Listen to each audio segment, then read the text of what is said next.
That's where I am right now. Do my big hike up the rock slide, get in shape for backpack hunt I'm gonna do. It's about a Mount Curry. We just scooted by with this camera here and came from down there. Top of the mountain on the right hand side is where I normally make those videos where you guys can see all those crazy views and where the bears come out of the woods in front of me. That peak right there. My horses are up there and I'm right here, and I'm gonna make a couple of videos right here. That's looking up pretty steep right now.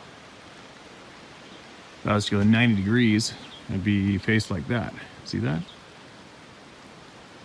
That's 90 degrees. Well, so that is straight up above me. Okay, getting on with it.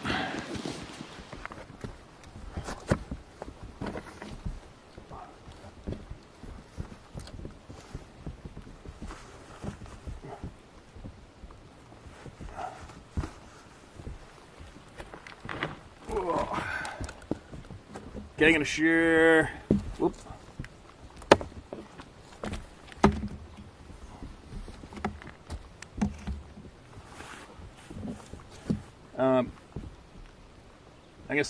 I've started sharing a lot more of the photos that I get emailed into me. They're just interesting, and you know what? People want some answers. They want to see my feelings on them. That's fine. Or they want to see what all you guys think about them. That's fine. But in the end, like I said a million times, they're just photographs, and in the end, photograph's not going to do anything for this topic. Unless, of course, you know, if it was a photograph of somebody that's handling a bleeding Sasquatch in their hands or something like that. But, you know, it doesn't matter the quality. You know, it just doesn't matter. It doesn't matter what the quality is, how far, how close. It's not really going to matter. It's going to matter to the photographer, obviously. Like I've tried to tell people, I don't knock anybody. I get some pretty crazy photographs sent to me, man. Like, I get some photographs sent into me that would make you go, really? What did you send that to me for? Think about it. You know, a lot of people see things that my eyes, or your average eyeball, is going to look at and think, really? That's a nice shadow in a bush you just sent. But whatever, teach your own. I don't know what they're looking at. I don't know. Maybe they can see things I can't for real. I haven't a clue. I don't know. But they don't deserve to be disrespected. But,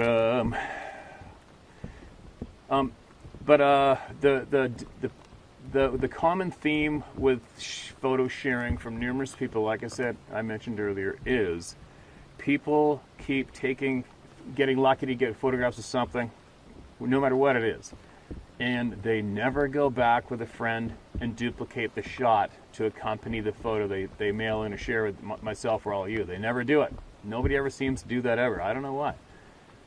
But I'm going to share a few photos with you guys here. Like I had, unfortunately, I can't find the email that goes with these 3 trail camera pictures somebody out there mailed to me. But I loaded 3 photographs in a program. Why not? I was messing with this other photograph here. I'm going to show you in a minute. So I loaded these 2 photographs, and I lightened them up a little bit, and then I played them back and forth like a video so you can see the movement. And I did that, and I'll show it to you guys right here. I mean, it's raining out today. It's before my hike. I'm caught up on all my stuff, kind of, and I did it.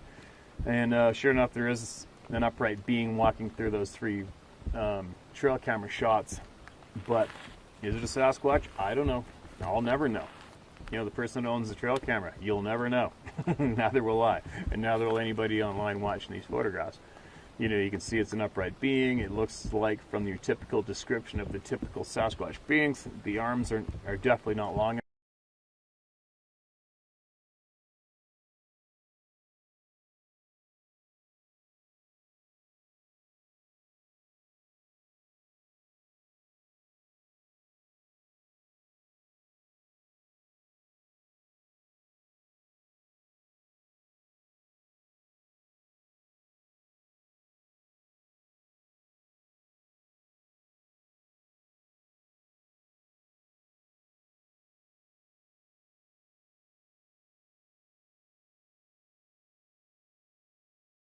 enough on that being in the photo, so who knows? I don't know, but I did take a look at the for the out of respect for the person that mailed it to me. Unfortunately, I can't find the email that went with it. Sorry, apologize.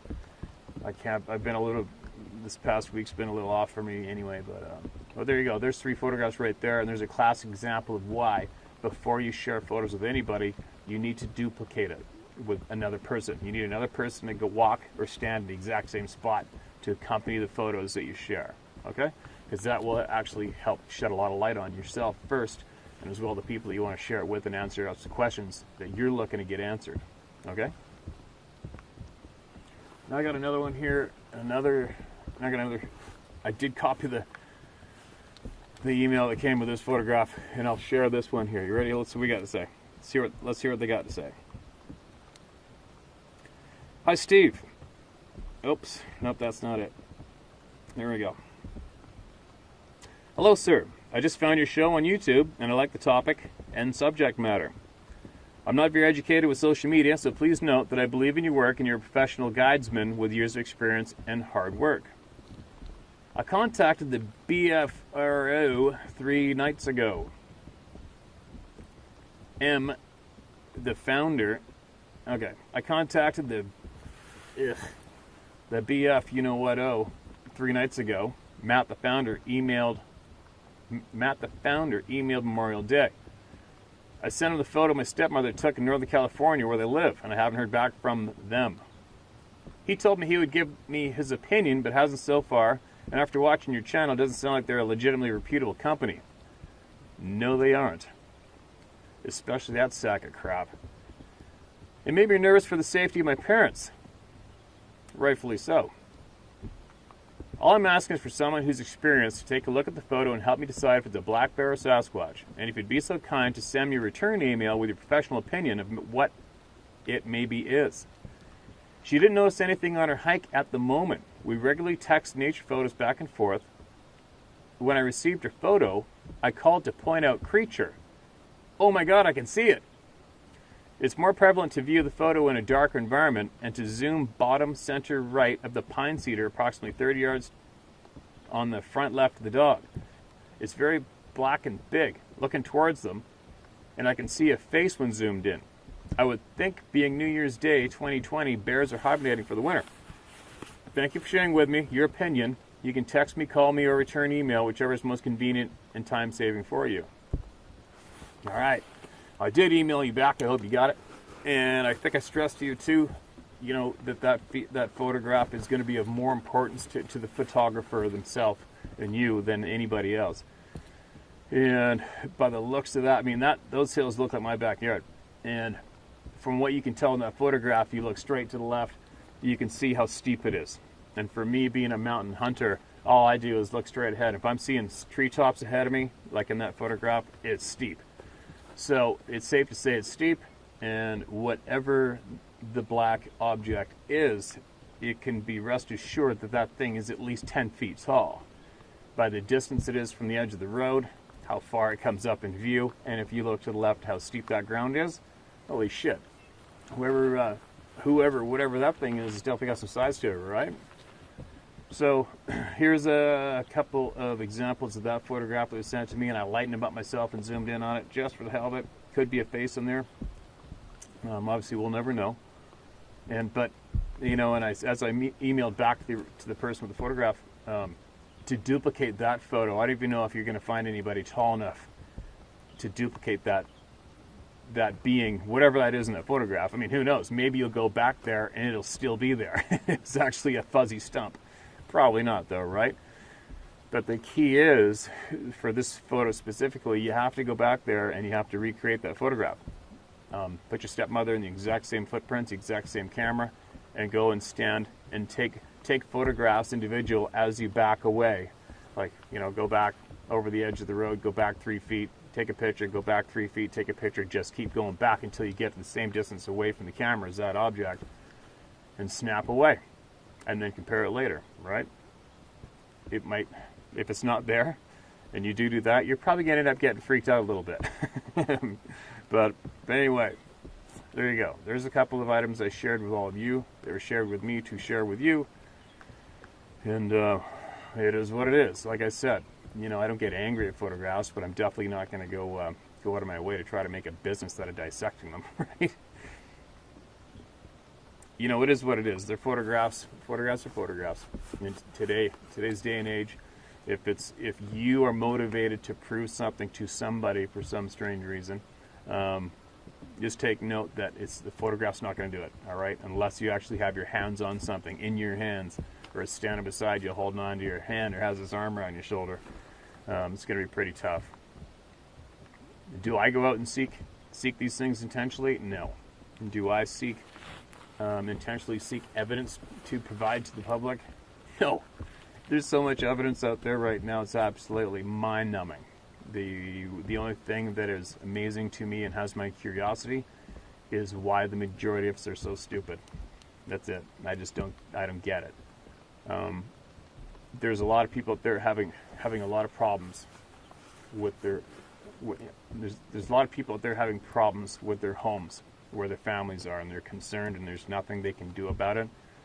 And there's not really too many people out there that can help them. There's a handful of people out there that can somewhat help. You know, Scott Carpenter's helped a lot of people, but sometimes some of these things happening are so extreme, there's nothing you can do about it, man. Me and Scott were talking pretty late last night about this very same topic and how these things basically hover around him almost everywhere he goes. And he knows they're there. He said it's to the point now, he just talks out to them like it's a joke. Like, what are you doing today? How come you're following me around here? You know, starts talking to him. And he said that actually can mess them up, but it can actually almost as well trigger them to start throwing shit at you even more. And I don't know why. And but I do know one thing, that the farther you do dig into this topic, as long as you don't get stuck and stagnant and stay somewhere on footprints and tree breaks and bonking on trees, and you keep going forward with the information available, it doesn't take very long at all to understand and see that these things aren't just a random cagey animal. They aren't. These things are something far, far more advanced. And it's funny, I talked to I ran into a couple of locals yesterday, I think it was, Tyrone and your wife, a native couple came up and said hi to me at a grocery store yesterday, and we talked for a little while, and he had some of the typical things happen, rocks thrown at him, and screams and yells and stuff, and whoops and hollers. We talked about it from the parking lot for a little bit, and then I was also talked to a Mount Currie native guy this morning on social media for quite a while, and he was telling me a lot of stuff that he finds around here and sees, and they want to we're going to meet up sometime and have a good bullshit session. They're going to share with me some stuff that they just don't share with outside of their community. Information that's been passed down literally dozens of generations. And I find that knowledge very interesting. And who knows, maybe it'll be something I'm allowed to share out of there. Maybe they won't know until I get there, right? But anyway, at any rate, if you are seeking these things intentionally, if I could offer you up any kind of advice at all, it would be to tell you to quit doing it. Nothing good has come from seeking these things out intentionally now for anybody. That's a fact.